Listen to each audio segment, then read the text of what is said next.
మిత్రులారా, ఈరోజు ఈ కార్యక్రమానికి ఒక ఆలోచన స్ఫూర్తి రాహుల్ గాంధీ గారు కన్యాకుమారి నుంచి కశ్మీర్ వరకు మండు టెండల్లో మంచు కొండల్లో 150 రోజులు 4000 కిలోమీటర్లు పాదయాత్ర చేస్తూ తండాలలో గూడాలలో మారుమూల పల్లెల్లో బలహీన వర్గాలను, దళితులను, గిరిజనులను, ఆదివాసులను, మహిళల్ని, మైనారిటీలను కలుసుకుంటూ వాళ్ళ కష్ట సుఖాలు తెలుసుకుంటూ వాళ్ళతో ఆలోచనలు పంచుకుంటూ ఆ పాదయాత్రలో భాగంగా మా బలహీన వర్గాల సోదరులు బహుజనులు అందరూ కూడా మా జనాభా లెక్కలు తేల్చండి అని వారు అడిగారు. ప్రధానంగా చట్టసభలలో రిజర్వేషన్లు రావాలన్నా, స్థానిక సంస్థలలో రిజర్వేషన్లు కొనసాగాలన్నా న్యాయస్థానాలు ఒకే ఒక మాట అడిగినాయి, మీరెంతున్నారు, మీ లెక్క ఎంత, మీ లెక్క తెలవకుంటే మీకు రిజర్వేషన్ ఇవ్వడానికి లేదు అని న్యాయస్థానాలని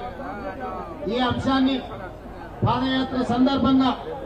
మా సంఘాల సోదరులు రాహుల్ గాంధీ గారి దృష్టికి తీసుకెళ్లింది. రాహుల్ గాంధీ గారు మా అందరితో చర్చించినప్పుడు దీనికి శాశ్వతమైన పరిష్కారం జనగణనతో పాటు కులగణన జరగాలి, ఈ దేశంలో ఎవరు ఎంతమంది ఉన్నారో లెక్క తేలాలి, దామాష ప్రకారం నిధులు నియామకాలు చేపట్టాలి అనే ఆలోచన కాంగ్రెస్ పార్టీ నిర్ణయం తీసుకున్నది. ఇది కాంగ్రెస్ పార్టీ విధానపరమైన నిర్ణయం. ఒక్కసారి కాంగ్రెస్ పార్టీ విధానపరమైన నిర్ణయం తీసుకున్నప్పుడు రాహుల్ గాంధీ గారు స్పష్టంగా పాదయాత్ర సందర్భంలో చెప్పిండు, మేము ఎక్కడ అధికారంలోకి వచ్చిన వెంబడే కులగణన చేసి తీరుతాము, కేంద్రంలో కూడా ఎర్రకోట మీద జెండా ఎగిరేసి ఈ దేశంలో జనగణనలో కులగణను చేర్చి ప్రతి కులం యొక్క లెక్క తేల్చి ఉద్యోగ ఉపాధి అవకాశాలే కాదు రాజకీయ రిజర్వేషన్లు కూడా పెంచుతాం దామాష ప్రకారం అని చెప్పి రాహుల్ గాంధీ గారు చెప్పడం జరిగింది. మరి మిత్రులారా, ఈ రోజు పార్టీ విధానపరమైన నిర్ణయం తీసుకొని రాహుల్ గాంధీ గారు ఈ దేశంలో ఉన్న 70 కోట్ల బలహీన వర్గాలకు మాట ఇస్తే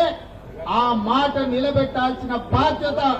ప్రతి ఒక్క కాంగ్రెస్ పార్టీ కార్యకర్తగా ఉన్నది. అందులో భాగంగానే నేను ఏ సామాజిక వర్గమైనా, నా మీద ఏ ఒత్తిడి ఉన్నా రాహుల్ గాంధీ గారు ఇచ్చిన మాటను నిలబెట్టడానికి మొదటి సంవత్సరంలోనే, అసలు వాస్తవంగా చెప్పాలంటే డిసెంబర్ 7 నాడు మనము ప్రభుత్వాన్ని ఏర్పాటు చేస్తే ఫిబ్రవరి